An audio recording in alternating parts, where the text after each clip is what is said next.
Hi, so when I'm filming this, yesterday the first part to Bridgerton season 4 came out, and I hate to say it, but I can't tell you about anything else in Bridgerton. So I'm not gonna like get myself into a reading slump. I am just giving into it all, you know. I fear that it's the wisest decision to make. I feel like January I've been fighting the Bridgerton urge the entire time. I rewatched the entire show leading up to season 4, and it's taken over my brain, and it's honestly a miracle that I kept off rereading the books until this time, like for this long.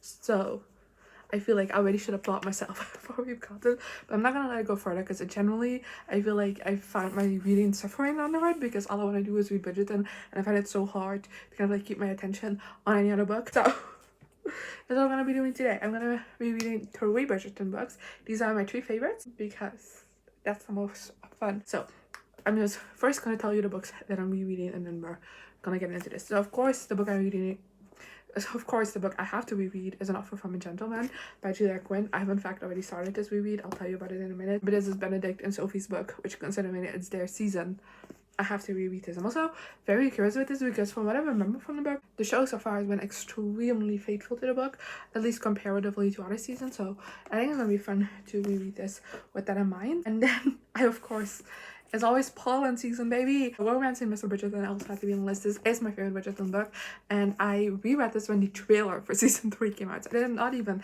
after the show dropped. I already was like so excited about Colin and Penelope because of the trailer. So that's how very deeply in my heart those two are. So I'm very, very excited to read this. This generally, as this is the thing that I've been putting off the entire month. Like I have been itching to read this so bad.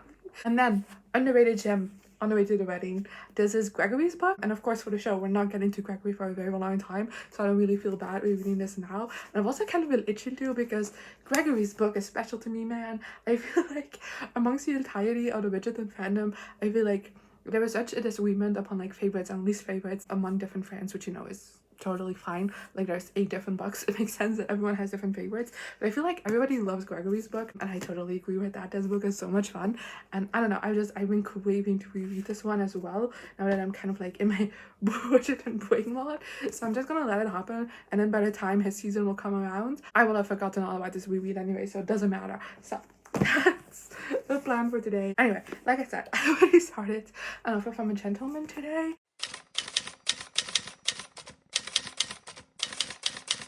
I am 92 pages in, which is quite literally 2 pages into part 2, and I'm really liking this. I do have to say, and this is like the funny thing about the show, is that Sophie in this book is obviously white, so whenever she's described as blonde, I'm like, no. Like immediately the casting of the show overwrites it. I don't know what it is, but I love that for me. Anyway, if you don't know, this book is about Benedict Bridgerton, the second son in the Bridgerton family, and he meets this lady in silver at a masquerade ball that his mother throws, and he like didn't catch her name or anything, but he is instantly enamored by her. So he then spends some time trying to look for who he deems the love of his life. And we also follow Sophie, who is a illegitimate daughter to the Earl. I've been reading this book and I already don't remember. And when he passed away, her kind of like stepmom, I guess, because I mean, of course, because her father never like legitimized her, but also he did take care of her. She was his ward, and then he got like remarried, like married for the first time, I think. But for her it's a second marriage for the new wife. But once Sophie's dad passes away, she makes Sophie into her maid, because there is like a clause in his will that she gets more money if she still takes care of Sophie, but like she hates Sophie, so she does that in a sense of like making her a maid instead. Life is miserable for her because they treat her badly. Like I said, this is a Cinderella retelling, so I think I said that, but this is a Cinderella retelling, so you can see the influences there. And then one night, the night of the masquerade ball at the Bridgerton house, her fellow servants are like, you deserve to go to this ball for once. So they come up with this whole disguise for her, where of course she's the lady in silver that Benedict meets, and she knows that there's never going to be able to be anything between her and Benedict, even though she also like was very enamored by him. And yeah, this book also has a time jump of a couple of years, which is where the second part starts, and this is like a good. So I'm very excited to keep reading. So far I've been having a good time reading this again, but I feel like definitely still in the setup stages, and I prefer more once we get into like the actual, I feel like the meat of the story is like after the time skip, so I haven't really like gotten into much of that. But I'm very excited to keep reading, and like I forgot how easy a Bridgerton book is to read. Like I've been, like I said, I've been struggling with kind of like staying engrossed in a book lately, so I feel like, and part of that is the Bridgerton brainrot, but also part of that is just kind of like my own brain just struggling lately. But I'm completely sucked into this book. It's just, it carries me away, and already I'm itching to get back to it, so that's very exciting. So yeah, I'm gonna be reading more of this tonight. Hi, I'm back, and I am on page 200 of An Offer from a Gentleman. I'm not gonna lie, I'm not liking this as much as I remembered I did. I don't know, I'm not really feeling the charm with it as much as I remember first time around, and even that I'm having with the show right now. I have just left my cottage, in case you want to know where I am plot-wise if you've read this book. I don't know, Benedict's kind of turned into an ass, and I knew this was gonna happen, but I don't remember it being this bad, so that's kind of annoying me. Like I said, I don't think the romance is charming me as much as I did in the past, but I do really love Sophie still. I think she's a great character, and I do think that Benedict and Sophie have great banter, and I do remember this last bit being my favorite part of the book, so maybe it will go up, but right now it's kind of reading more like a 4-star than a 5, which is disappointing just a little bit, especially because, you know, considering this was supposed to be like my rereading my favorite Bridgerton books. It's disappointing that this is gonna turn out to not be a favorite anymore, but we'll see. Like I said, what's gonna come next, I remember being my favorite part of the story, so I'm a bit hopeful. Hi, so I finished An Offer from a Gentleman today, just like I said I would, and also like I said I would, this is a 4-star. I don't know, I didn't really feel the charm within the romance that I did first time around, and I also have to say that Benedict annoyed me more this time around than the first time, but I did still think it was a really fun read. It's really funny. Like, I don't know if you can see, but I have mostly orange tabs in here, which is what I do for funny bits. I love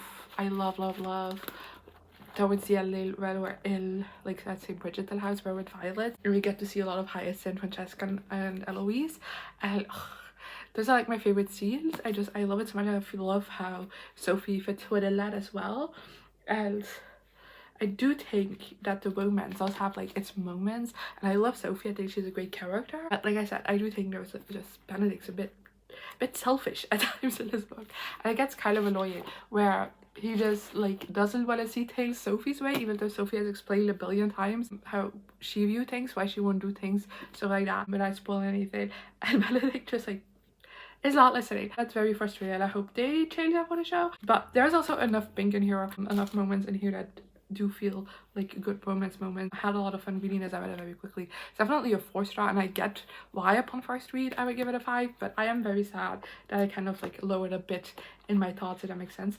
Also, I forgot how much pollen is in this, because they interact once in this book, but there's so much of them in this book. I don't know if that makes sense. Anyway, talking about pollen, obviously. Hi, I'm so excited about this, especially because I did not remember the time gap between these two books. I know there was a little bit of a gap, but there's 7 years between these two books.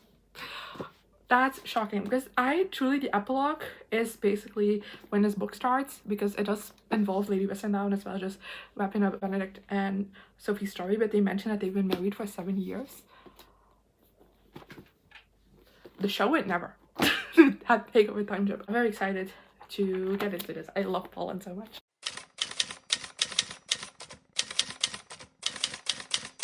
I am 200 pages into Romance of Mr. Bridgerton, and I wanted to update you at the 100 page mark, but this book just like me, and I love this book so much, and I feel like every time I reread it, I love it even more. It has me giggling, it has me, oh my god, I'm obsessed with everything. Also, fun fact, because this is my 3rd time reading this book, I have already annotated it once. This is my 2nd time going over, and honestly, the amount of writing that is in this book with like 2 layers of annotations now is insane, and I'm having so much fun with that as well. Just like even replying to my old annotations, but like don't look too closely because spoilers, but like look at the annotations on one page. I have to say Penelope, easily my favorite Bridgerton character in the show and in the books, and I love her journey in this book so much. She really grows so much confidence with this book, and like so little actually has to do with Colin, which I also really appreciate. I feel like it's so often in romance books that if your woman character like gains confidence through like the love interest. I really love how that's completely independent of Colin in this book. Like in fact I love that Penelope even like stands up to him several times in this book, because just like every Bridgerton whatever, he's a bit of an ass sometimes. And he just, you know, ABC, they share one brain cell and Colin gets it most of the time, to be fair, but he's still dumb as fuck. And I really love how Penelope just like doesn't let him have it. He's like, no, you're stupid. Like, you're being stupid right now. You're being mean right now. And like legitimately calls him out several times for this book. Like, dude, no. And I love that for her. I am at the Lady Whistledown reveal, if you know, you know. And something Colin said, and just, I wrote in my book, this like literally my last annotation is whacking Penelope. Because that's just how it goes. And I love it so much. Because I feel like therefore kind of Colin maybe his actions or like the things he says that are a bit more like questionable become less so, because like the narrative obviously calls it out. You have Penelope calling it out and he quicker comes to his senses because he's like, oh shit, yeah, you got a point there. And I really like that element to it. I also like Colin. I think he's a very funny, charming character, and that's the way he's also described on page, and I feel like it matches that really well. And I really like his journey for like finding a sense of purpose, of belonging, and like feeling like people don't see him as much more than a charming witty boy. Like that's it, just the third in a line of Bridgerton brothers who were more successful than him. And I like him trying to find himself within that. I think that's really interesting, and I feel like there I do like that Penelope's kind of like a helping hand in that, like showing him his journey that he can take. I really like that element to it. And then of course I love the romance. This is the example of she falls first but he falls harder, which by the way I recently saw someone say that they don't like that show because they don't like the implication that the guy is more in love than the girl. Like that's not what that means. It just means, honestly, I wrote this quote here last time I read it. Now I have to refine it obviously and I can't, but it's the one from The Fault in Our Stars, which is not that premise, but I feel like that quote perfectly exemplifies what we mean with he falls harder. It's, I fell in love with you the way you fall asleep, slowly and then all at once. And I feel like that's what we mean by that quote. When, you know, the he falls harder, it's like boom, it's there, you know. Like the all at once, where it's like a very long time of like slow and not realize it, and then all of a sudden be like, oh shit, and it's like very intense, while for the other person it's been like a gradual build up. I feel like that's what I mean with she falls first but he falls harder. But there's no like someone loves the other person more than, you know, just that instant hit. And I love that scene in this book so much, where Colin for the first time was like, no. Where we just like, I'll be damned. And I love that from the moment he kind of realizes his feelings for Penelope, he just like keeps saying like, why did I realize this sooner? Like, I'm stupid. All the other men of the town are stupid for also not realizing how great a person Penelope is. And I love that so much. And there's a reason we call him my wife Bridgerton, because yes. And he gets like that from the second he realizes his feelings for Penelope, and I'm obsessed with it. And I love that romance so much. I think they have such great banter, but then also because it comes out of a friendship and so much trust, where like Penelope can feel free to like call him out on his bullshit because there is so much trust and like strength between them already. I'm obsessed. I love this book so much. So I'm gonna continue reading and I'll see you probably when I finish this book. Okay, so I finished Romancing Mr. Bridgerton. And of course it's a 5-star. What are you saying? Of course it is. This was gorgeous. This was beautiful. I love it. I generally think I fall in love with this book more and more each time I read it. Wait. That's a lot because I was already giddy about this the first time that I read it. But that's just generally the feeling this book gives me. Just pure utter giddiness. And it makes me happy. What can I say? And I love it. The second half of the book focuses more kind of on like the Lady Whistledown of it all, which I really like how that plot is dealt with, how it plays a part into things, and causes for some heartbreaking scenes, I'm not gonna lie. But it also is just the furthering of both Penelope and Colin's kind of like personal journeys perfectly, and the way it comes to a conclusion, and I'm obsessed. And yeah, I don't know, this book is precious to me. That's all I'll ever say.